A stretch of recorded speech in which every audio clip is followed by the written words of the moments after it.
Ladies and gentlemen, tonight's spotlight shines on the rising stars of the legal world, where young firms, bold ideas, and smarter systems take center stage. Standing tall at the intersection of law and leadership, he's the digital strategist, the legal growth architect, the man with the mic. Make some noise for your host. This is Legal Currents with Will McCrane. Welcome back to another episode of the Legal Currents podcast. Today we have Leah Miller joining us. Leah is phenomenal. We actually met out at PILMA a couple months back and have kind of built a relationship since then. She is absolutely somebody that I have been wanting to bring on. She is the founder of Firmly Profits. Leah, I will let you introduce yourself. Nobody will be able to do better than you. So I guess tell everybody a little bit about who you are and what you guys do at Firmly Profits. Awesome. Thanks for having me. I'm so excited. I love this. My name's Leah Miller. I started my career as a paralegal who wanted to be an office manager of a law firm one day. And I worked my way up to that pretty quickly when I was younger. And I ended up as a CFO / firm administrator / litigation paralegal of a personal injury firm for many, many years. And about 3.5 years ago, I went out on my own with Firmly Profits. And we offer bookkeeping and fractional CFO services for law firms. Started out on my own. I have a whole team with me now. We have our processes that we follow, the Firmly Profits processes. And my main goal in everything I do is to help law firm owners better understand their financials. I just want them to be confident in making operational and marketing decisions for their firm. And that starts with the finances. And so that's why I love doing podcasts like this, so that I can reach all kinds of firm owners from the beginning to, the ones that are fully established, just to help them kind of, have more confidence in it. Yeah, I love it. And one of the things that I really love about you, and you post about this a lot on LinkedIn, and is that, you also very much understand the importance of the work-life balance component, right? And making sure that it is not just, hey, scale, maximize profits, right? It is create that life that you want for yourself. And, I know that maybe comes from a little bit of personal experience, right? Spending time with your kids and also doing a lot of the cool things, right? Like I know horse riding is a big thing for you, right, these days. Yep. So I'd love to hear a little bit about that as well, because I know these days, right, it's about creating that flexibility as well. Yep. I would love to hear more about your story there. Awesome. Well, so part of the reason I left the firm, I never thought I would leave. And we, during COVID times, we were home a lot, and I was home with my kids. I was working, but I was home with my kids, and I was like, this is kind of nice. And then we went back to the office, and then 2 years later, our firm got hit by a hurricane. And so our firm flooded. I was home again for 4 months. And when we went back to the firm and we bought a building, I had about an hour commute. And I was like, this is just it's not what I want to do. It works for some people. It's not what I want to do. And so that's kind of when I went off on my own. In the 3 years I've had the business, I've gone through stages where I've worked a lot, putting the kids to bed, working till 2:00 in the morning, waking up at 5 a.m. to get work done. But I've really intentionally tried to find balance with that. Part of it is, my husband stopped working his outside job 2 years ago. It was life-changing for us as a family. He's home now. He helps me with a lot of stuff, with the business, with the kids, all of that. And with that decision, I intentionally decided to grow the business slower. So because we needed we needed more income when he quit his job, I was not able to hire, somebody that I could have hired, or I couldn't dump that extra money into marketing. So we made an intentional decision to grow the business a little slower than some of my counterparts do. And some of the people in masterminds that I'm in, they have completely different home situations. And so a year ago, because we both had really flexible jobs, we sold our house in Southwest Florida and we bought a small farm. We have about 13 acres just north of Tampa. And since then, we have horses and cows, and I ride horses with my kids all the time. And I'm very intentional with the time it takes. Now I'm going through a growth period with the business right now. So I'm working a lot more, but I'm still able to take the time to do the things and have the hobbies outside of my business and my kids. I wrote a post yesterday on LinkedIn about finding hobbies for myself, because for the last 3 years, my hobby has been my business and my kids. And so, it's an ever evolving process. And I think that goes back to, I really want law firm owners and business owners to understand that your financials are personal to what you need to do. So, law firms all the time are asking me, what are the benchmarks? How much should I spend? What should I do this? And it's like, I can give you benchmarks all day. I love that. But at the same time, I want you to understand what your goals are, because my goals in my business are completely different than some of my really good friends who have fractional CFO businesses who are doing 3 times as much revenue as I'm doing, but I'm intentionally deciding to do what works for me and my family. Yeah, and I think it's incredible. Sitting in on masterminds and things like that myself, I know that sometimes it can feel like a competition, right? Like who has the biggest firm, who's scaling the quickest, right? Whose profits are strongest. And I think that is a fit for some people, right? And there's nothing wrong with looking to grow and scale as ambitiously as possible. But in a lot of conversations that I have, a lot of the reasons why people go off on their own, right, are to establish that freedom. I would love to hear about conversations that you've had with folks, right? When they're trying to understand that balance a little early on, what are some things that people could, look for from a clarity standpoint, or what insight do you have to share that might help people with that decision? So the first thing I always start with, no matter who I'm working with, is what do you personally need financially? So, if you can live off $5,000 a month and that pays your bills, or if you need $50,000 a month to pay your bills, you need to have that understanding first when you're trying to figure out what you need from your firm. I have no judgment either way. Whatever it is that you need, tell me, let's figure out how to do it. And so where that really kind of changes things is back to the benchmarks. If you want to spend a certain amount, there's a benchmark. You want to spend 25 to 35% of your revenue on your wages for your people. I have some firms that are spending more than that. Specifically, a client that I worked with at one point, she told me she needed to make $300,000 a year. As long as she was making that, she wanted to grow the firm and hire more people to do the work, because she only wanted to work 30 hours a week. And so she had very set goals of, she wanted to work this much a week and she wanted to make this much money. And so she hired more people. She was spending more of her revenue on people than what is the law firm benchmark, but she was meeting her personal goals for her firm. And so that's where you have to have a really strong understanding of what do you need personally out of the firm, and then work backwards from there to set your goals and decide how much you need to spend on marketing, how quickly you need to grow, and things like that.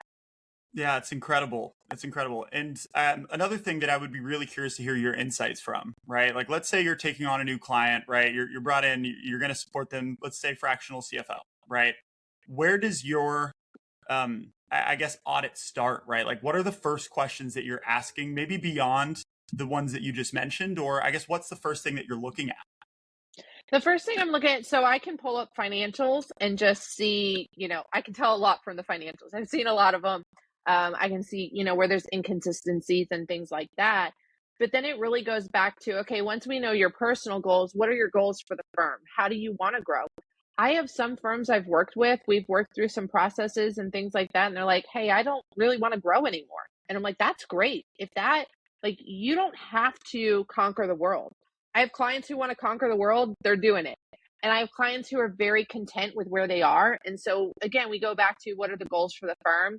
And then a lot of things that we get into are just, financial processes and how to optimize what you already have. So a lot of law firm owners that I talk to that have been in business for 30, 40 years, okay, they're like, I have never looked at a P&L before. And they just, if there's cash in the bank, they know they're doing well, they can invest in the marketing, things like that. And it works because there is such the profit margin in law firms is a lot better than other industries. It works sometimes. But what I really like to dig into is just giving firm owners the confidence and saying, when people like you come to them and are like, hey, do you want to spend more on marketing?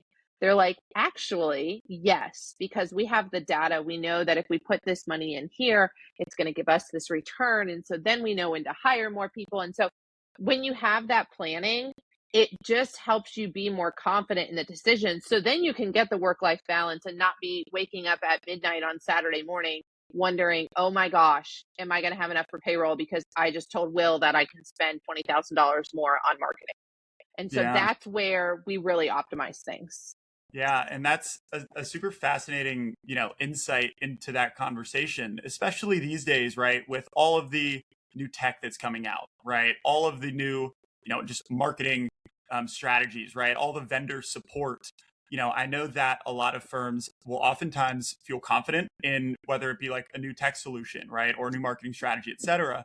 But it also takes that little bit of risk, right? To invest in it before really the benefits are shown.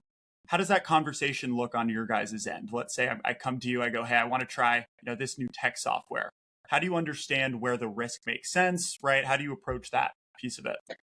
A lot of times I ask, what is the goal? Because, with tech and marketing and all of the vendors and you're in the coaching groups and this person's doing, there's so much noise coming at us as business owners.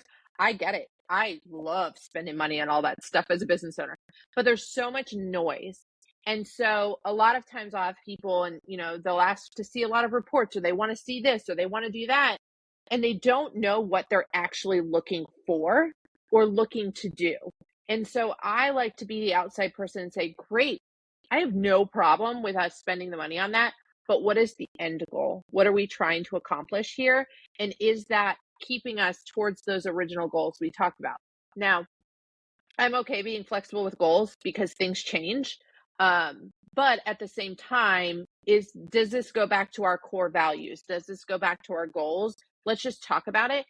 I have no problem spending money on anything. I want us to be intentional about it and not just be grabbing the new thing every week because, again, there's so much noise. There's so much sparkly things out there that I just want us to be intentional and have a conversation. And that's where I come in because as a business owner, as you're growing a business, it's very lonely. You don't have a lot of people you can talk to. You can't talk to your staff about it sometimes and things like that. So I'm that person that can be the sounding board and say like, I don't agree with that. I don't think that's what you need right now. Let's do these other things and work towards that. You used a word sparkly there, and that reminds me of the term that I use, which is bright, shiny object, right? Mm-hmm. Especially with AI and the buzzwords behind it. If you walk a conference floor, you will see 25 new things that you have never seen before, and they all are sounding like it's the most incredible thing of all time. How often do you see firm owners bringing that sort of information back to you? And do you find that people fall trap to that bright, shiny object syndrome? All the time. It's something that happens all the time. And part of the problem is because of the way new softwares and things are kind of like so niche down, it's not that expensive sometimes, right? Like it's like, oh, $3,000 here, $2,000 there, which isn't a lot when you're doing multiple millions of dollars a year. And so, but it adds up and it takes you further away from your goal. And what happens is if you're not looking at your financials on a monthly basis, at least, you get to the end of the year and you're like, where'd all my cash go? Where'd the profit go? My revenue is up 30% over last year and I made less money. Because you're buying all, the bright, shiny things and you're not actually being super intentional with where you're putting the money. And so I think that's where, the really expensive things, they don't fall prey to as easily. It's the cheap things that you pile on and they're more expensive than the expensive things. And so it's all the time. It's, I have a lot of clients who are in some great coaching groups and masterminds and they go to all the conferences and I love it. I love that is where the legal industry is going and that there's so much access that we have. But at the same time, they all come back to me. They're like, hey, I saw this thing. Should I sign up for this? I'm like, actually, your cash is a little low this month. We're a contingency fee firm. We're expecting a slower quarter. Let's put it off. Let's just I keep telling people recently, I'm like, let's just be boring for 3 months with your financials. Let's get on solid footing, especially firms that are smaller and just growing. We want to be a little boring at times. Yeah, the sexy, right, approach is not always the smart one. a lot of what you're saying reminds me of like the streaming subscriptions, right? Yep. You have your Netflix and your Hulu and your Disney Plus and your HBO, and none of them individually are anything crazy, but then all of a sudden you look every month and you go, oh, I'm paying for 15 streaming services, and that makes a big chunk of things. Yep. How do you approach long-term contracts when it comes to these situations? I'm sure that sometimes they exist, sometimes they don't, and that's definitely something I would imagine to be a part of the conversation, but I would love to hear your thoughts. So I have always been against long-term contracts. I don't actually have a contract. Mine's month to month that my clients have. I'm debating maybe changing that to a short-term contract, but when I was a firm administrator, there were many contracts that I had to get out of. And so I've never been a big fan of it. When it comes to marketing, for example, when we're talking about increasing a marketing budget, because we're trying to get to a certain benchmark of what we're spending, but we can't just throw an extra $20,000 right away. So it's like so what I always say is let's incrementally increase it, $3,000, $5,000 a month when we're talking about like trying to manage cash flow. And at the same time, don't get into a long-term contract. And my biggest thing with that right now is everything is constantly changing. The legal industry is going to be completely different in 2 years. So to get into, which is different than what was going on 15 years ago. So to get into a 2 to 5 year contract on anything is crazy because you don't know where you're going to be in 2 years. And so I am very much against long-term contracts for that reason.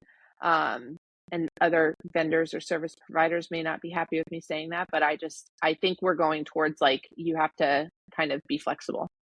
I agree, and even with us, right, the majority of the firms that we work with, right, are month to month. Yep. But, at some of the like more entry level packages, they do come with that 12-month commitment. And I think it's something that even myself, I encourage people, right, to consider that option with flexibility, right, where things are month to month, if nothing else, right, to establish that confidence. Yep. And I know that, there are also places out there, not necessarily marketing wise, but that look longer than that, right? 2 to 5 years, to your point. It's a very long time to be stuck in something, even if it's a situation that's working well, right? There's just so many things that could happen. I don't know what my life is going to look like a month from now, right? Let alone 12 months. Yep. Do you find that there's ever financial incentives to be in that longer term contract? There are at times, and I'm not against that. So that's, again, let's be super intentional. I think one of my clients had a overseas contractor through a company, and they gave us a discount if we paid 12 months ahead. And we were looking for tax strategies at the end of the year. And so we wanted to pay out a little bit more. And so we did. It was a service we were really happy with. It made sense financially. We had the cash to do it. And so we did it. So again, I'm not against those situations. But I just want to be super intentional about what we're doing with that, with the service providers. And, I get it from a service provider standpoint. I had a conversation with a fellow CFO who's in a different industry, and her industry, the people in it are more apt to stick with you long term. And I know that law firm owners, they are big on like what is working, and they, if you're working really well for them, they stick with you. But again, there's so many options. And so I think from a service provider standpoint, we have to really put in good work for them to stick with us, and locking them into a contract to kind of force them to do that I don't think it's the best move. Let's do good work. And here's where it comes down to, if we're not working well together, I don't want to work with you anyway. And so, I'm okay with parting ways if it's not a collaborative relationship. And that's, as a service provider, I want to collaborate with all of my clients, and I want them to want to collaborate with me. I don't just tell them what to do. And so if we're not collaborating, then we don't need to work together anymore. Yeah, that fit is so important, right? In everything. That's an interesting point that you bring up. I'd love to hear more from you about what your evaluation process looks like, right? What is a strong like firm for you to work with? What qualities are you looking for out of a firm to determine if you're the right fit for them Yeah. or they're the So the right fit for biggest, you? yeah. So the biggest thing is I want to work with firms that want growth. And again, if you are not looking to grow, now we have the bookkeeping side of our firm, and so we can handle bookkeeping for anybody. But on the CFO side, on people that I'm really working with one-on-one, it's, are you looking to grow? Because if you're not looking to grow and you're really confident where you are, I've had clients off board where they're like, hey, we're good. We've got the processes. We're not looking for growth. So growth minded, a big one. Collaboration. I do not come in and wave a magic wand and fix all the financial stuff.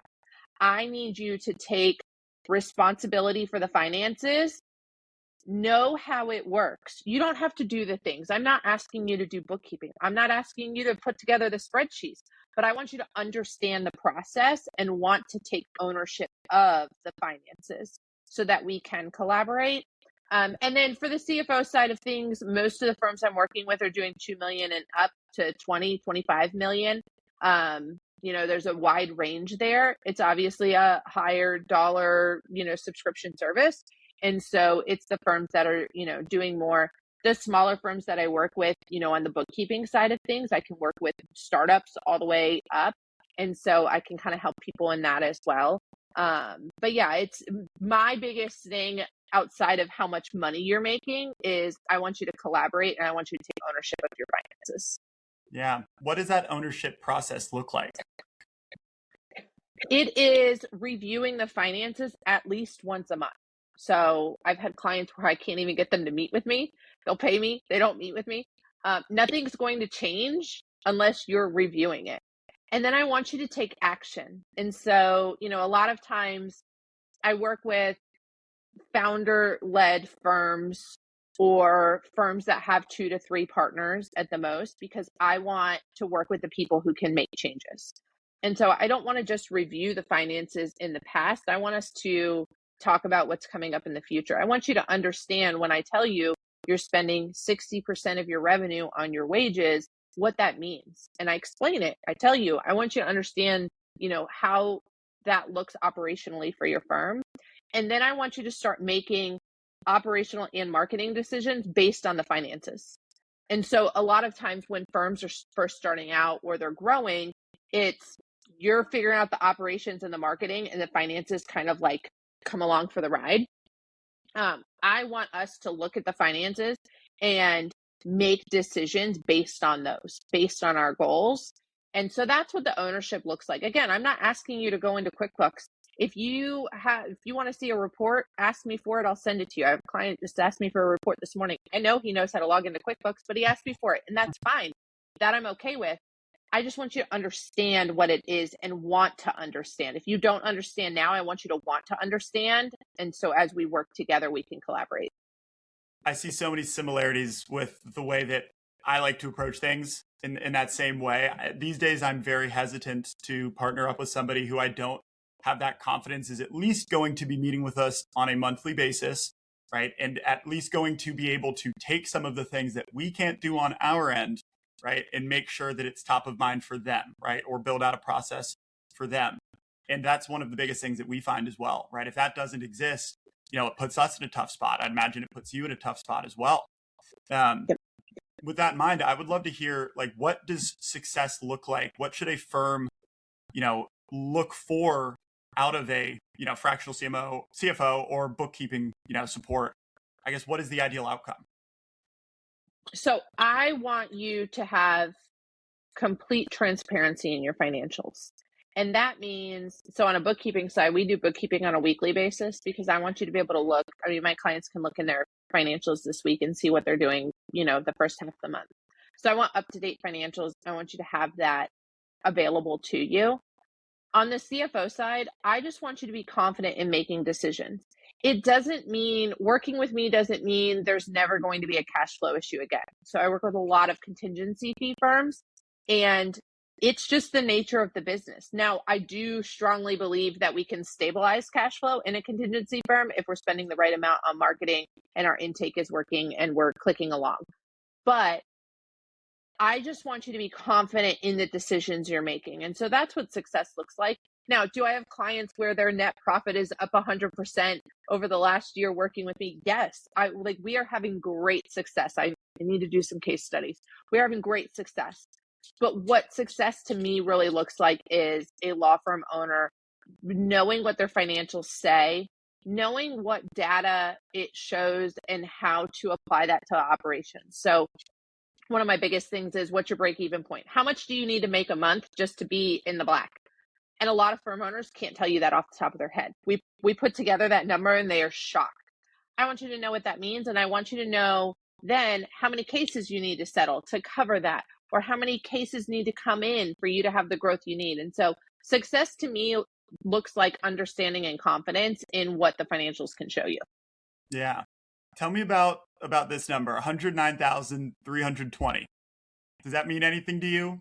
Is that potentially a number that I believe it maybe in PILMA, you mentioned that number around like possible like revenue per month? Maybe I probably did. So if you, I probably talked about that like break even number.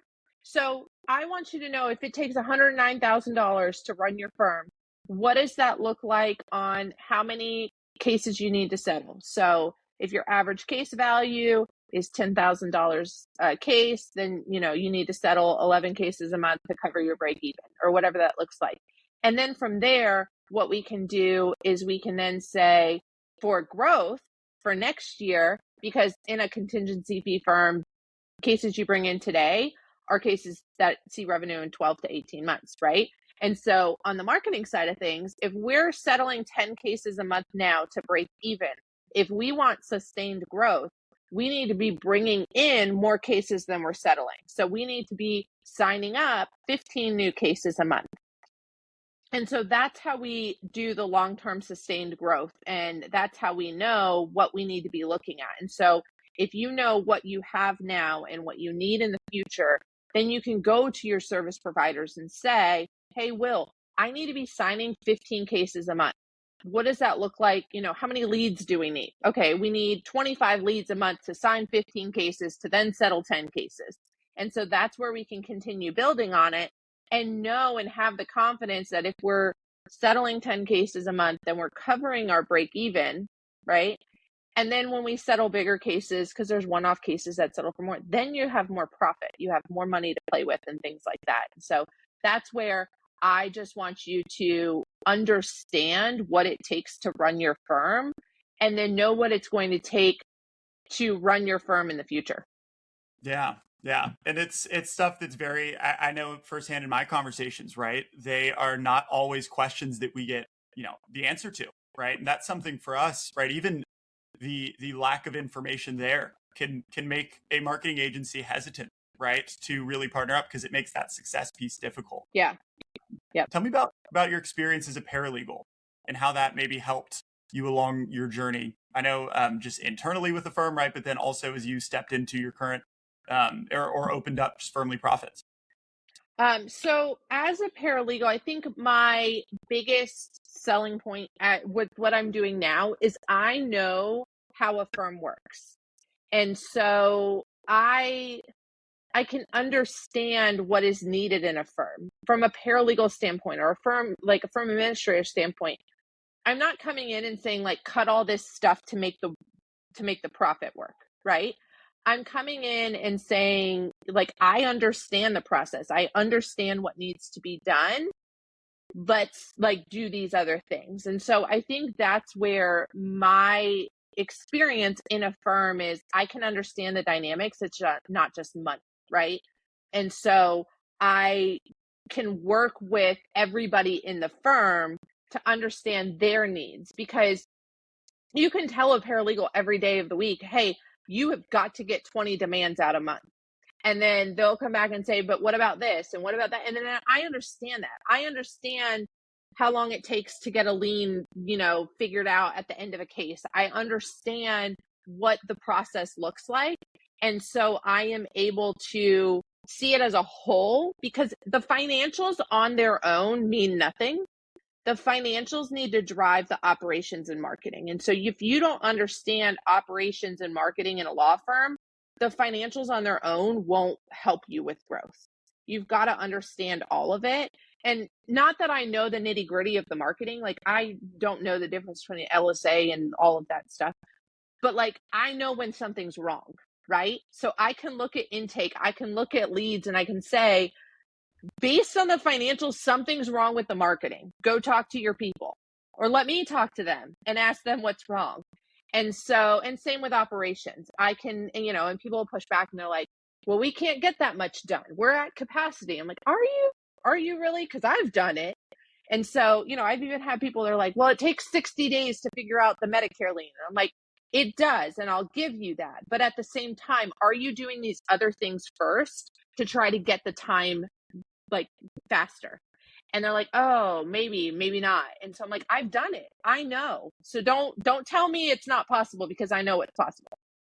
Yeah. What would you say is the most common misconception a new firm that you're working with, right? Or somebody, just firms in general, that they believe to be true, but you've seen time and time again may not always be the case? I think, a lot of times it's like they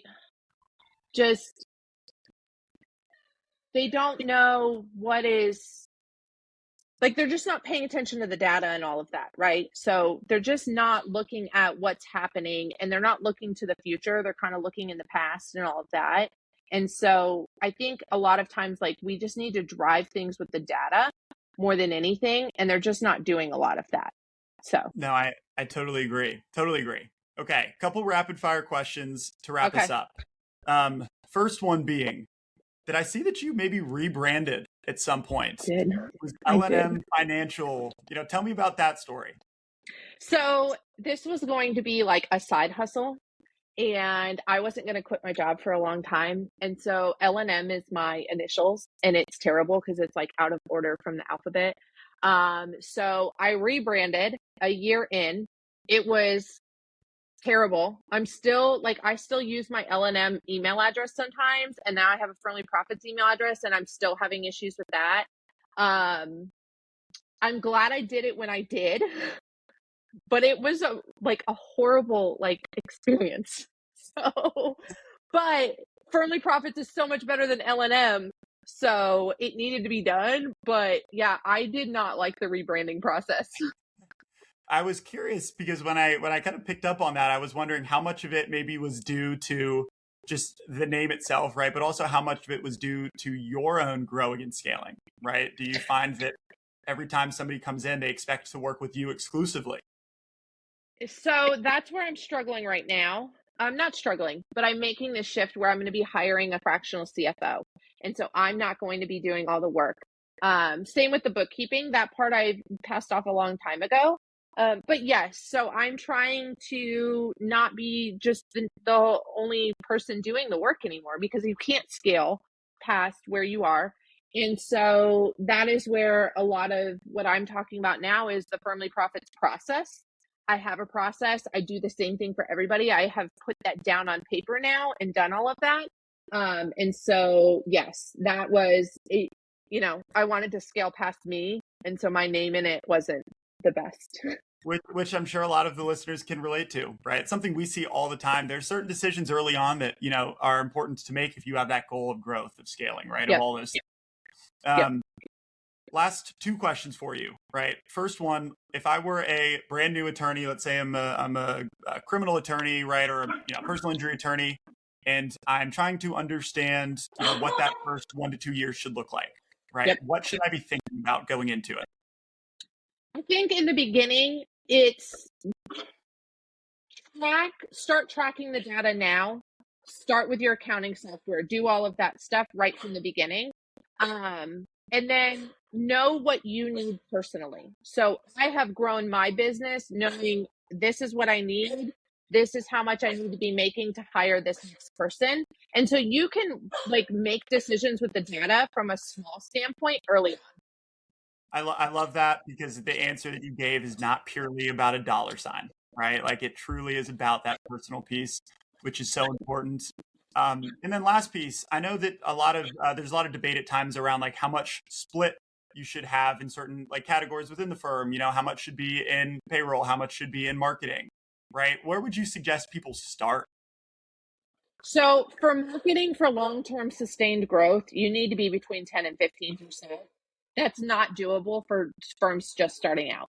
And so I encourage you to just start somewhere with what can fit into your budget. And then from there, incrementally increase it. Find Yeah, service provider partners who can work within your budget. And the conversation that I have with a lot of marketing companies is, I know you want me to give you $20,000 a month to use. What's the minimum to make a difference?